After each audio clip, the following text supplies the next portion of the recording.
Over the past 10 years, Indians have taken over Silicon Valley leadership. You're probably familiar with Google's Sundar Pichai, Microsoft's Satya Nadella, Adobe Shantanu Narayan, IBM's Arvind Krishna, Starbucks' Lakshman Narasimhan, and FedEx's Raj Subramanian, but those are just the most notable ones. In fact, as of 2022, 60 of the Fortune 500 CEOs, or 12%, are Indian, and that number has likely only grown since then. For perspective, American Indians only account for a little more than 1% of the American population. Obviously, not all Indian Fortune 500 CEOs are American Indians, but most of them are, meaning that their representation at these Fortune 500 companies is roughly 10 times their representation across the population. Also, it's not just CEOs either. A lot of these executive teams are also dominated by American Indians. Take Google for instance. CEO of Google Cloud is Thomas Kurian, CEO of YouTube is Neil Mohan, SVP of Search is Prabhakar Raghavan, and SVP of Education is Ben Gomes. And it's the same thing if you go down the ladder and look at directors and principal engineers and senior managers and so on. No wonder the average American Indian household income is $141,000. This has made Indians and the Asian community at large the model minority within America. But are all these Indian CEOs actually a good thing? Before you diehard Indians get triggered and post Jai Hind in the comment section, let me clarify that this question has nothing to do with the race of these CEOs, but rather their background. 9 times out of 10, or really 10 times out of 10, Indian CEOs are not entrepreneurs or founders or visionaries. Rather, they're astute engineers and master politicians. These skills have clearly proven to be extremely valuable in climbing the corporate ladder and securing the bread. But zooming out, you could argue that these guys are basically the modern MBA businessmen, aka the Tim Cooks of the world. So, are all these Indian CEOs actually a good thing?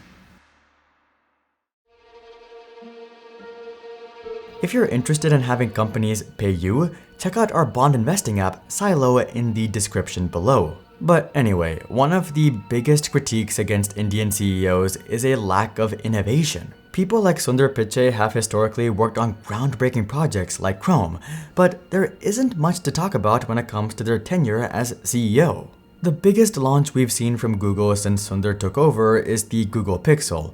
Now, you can argue all you want that the Pixel is a phenomenal phone, and you're right, it is. But it doesn't even control 1% of the global smartphone market, and that's what really matters as a business. More recently, Sundar has overseen the launch of 2 AI platforms in the forms of Bard and Gemini, but both of these were botched launches and each cost the company $100 billion in market cap. Aside from these 3 launches though, we haven't really seen anything from Google. In fact, Google has been heavily pulling back from moonshot projects, which are what originally defined Google. Things like Google Self-Driving Car, Google Glass, and Google Fiber. It's a similar story with Microsoft, but even more so. Satya Nadella doesn't even try to innovate. That's like his whole thing.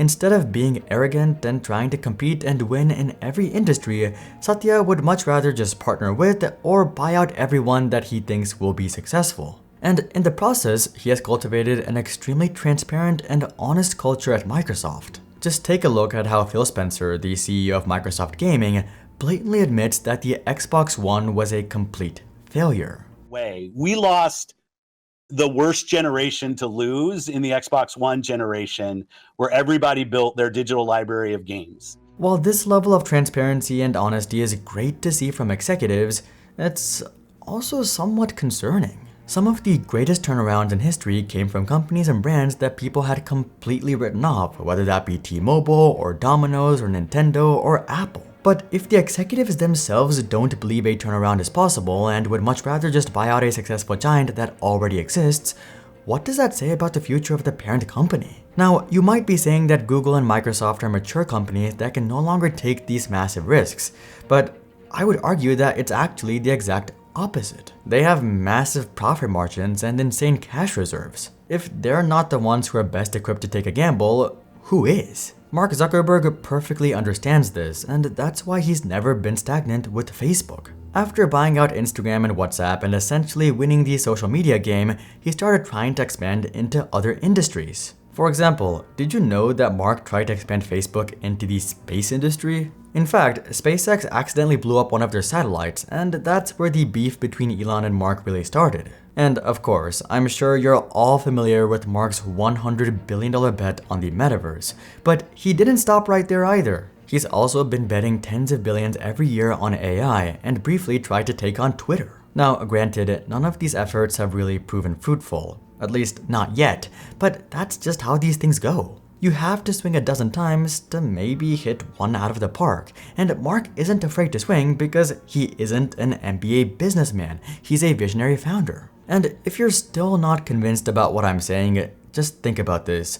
Most of these vanilla CEOs don't even like to bet on the future of their own companies. In fact, they tend to sell most of their stock comp as soon as it unlocks, and there's no better example of this than Tim Cook. When Tim Cook became CEO in 2011, he was granted a massive stock grant that eventually turned into $750 million by the time that it unlocked 10 years later in 2021. And you want to guess how much of that he sold? Maybe 50 million or 100 million? No, Tim sold all 750 million just 3 days after it unlocked. It's almost as if he was just waiting for the day to finally come. Why, you ask? Well, partially because of taxes and diversification, but mostly, these guys more or less just see their role as a job. Their job is to run the company and grow the share price, and as soon as their compensation unlocks, they cash out. Being CEO is largely just transactional for them, as opposed to being their life's work or mission or something. But maybe that's actually for the best.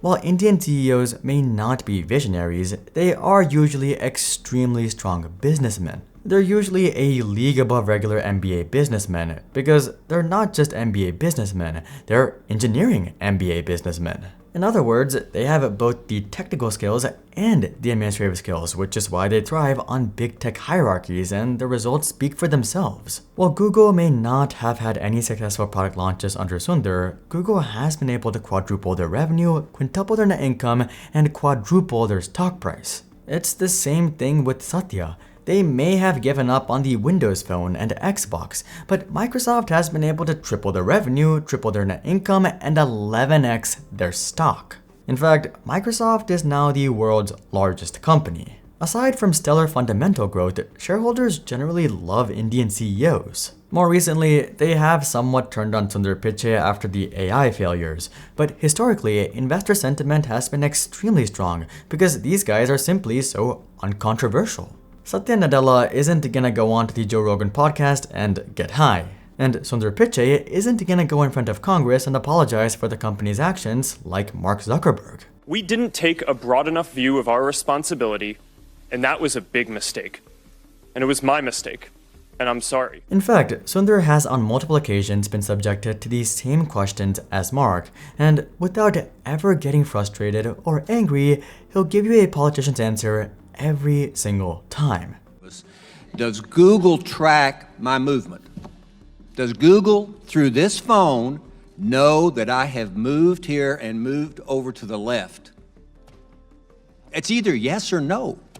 Not by default. There may be a Google service which you've opted in to use, and if... So Google knows that I am moving over there. It's not a trick question. You know, you make $100 million a year, you ought to be able to answer that question. Does Google know through this phone that I am moving over there and sit next to Mr. Johnson, which would make him real nervous? It's his question. It's yes or no. I won't be able to answer without looking at... You can't say yes or no. Without knowing more details, sir. And it's not just publicly that these guys will minimize controversy, but internally as well. You see, it's not just the public that thinks the metaverse is a joke, but also most of Facebook's investors. In fact, they've been pleading with and even begging Mark Zuckerberg to move on for years. But since Zuckerberg controls over 50% of Facebook's voting power, he doesn't give a hoot in hell about what investors have to say, and he'll keep doing exactly what he thinks is right. Now, compare that with Sundar Pichai and Satya Nadella. Investors want mass layoffs?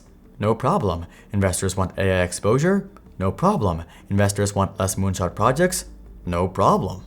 This isn't to say that Zuckerberg wouldn't also do some of the same things. For example, he's also done mass layoffs, but it's not because that's what investors told him to do, but because that's what he personally felt was right for the business. Aside from producing strong financial results and being uncontroversial, likely the biggest advantage of Indian leaders and vanilla CEOs in general is that they tend to be team players, because they kind of have to be. The only way they can stay in power is if their employees and board members like them. Founder CEOs, on the other hand, tend to be a lot more abrasive and don't feel the need to play ball with anyone. This sort of thinking is what usually got them to where they are, but as a company matures, a team mindset is often a better style of leadership. So what's the conclusion about the rise of Indian CEOs?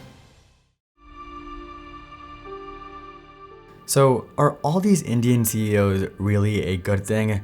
Well, the answer is no. Not because these guys are Indian, but because they're MBA businessmen, which have historically been extremely bad for business. While these guys usually excel at growing financial metrics, boosting stock price, and keeping shareholders happy, they often sacrifice the soul of the company in this endless effort for infinite growth and maximum efficiency. We've seen this play out countless times with Nokia, Yahoo, Kodak, Blockbuster, Intel, GE, and Xerox, just to name a few.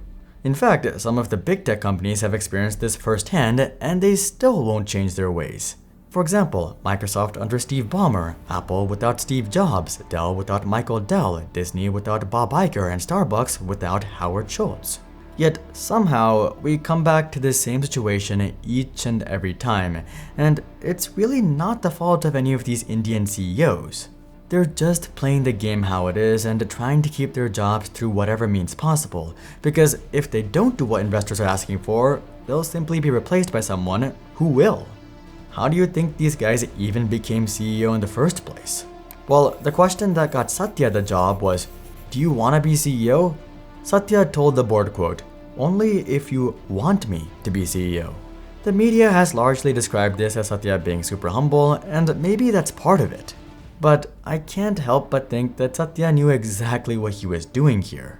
With just 8 words, he was able to show the board exactly what type of CEO he would be.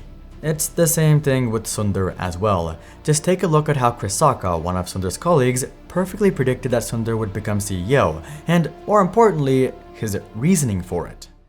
I had no business quitting my job at Google. I'm like, all right, I'm gonna strike out on my own. Google was getting pretty big. It felt pretty bureaucratic. I'm not good at like meetings and playing company politics.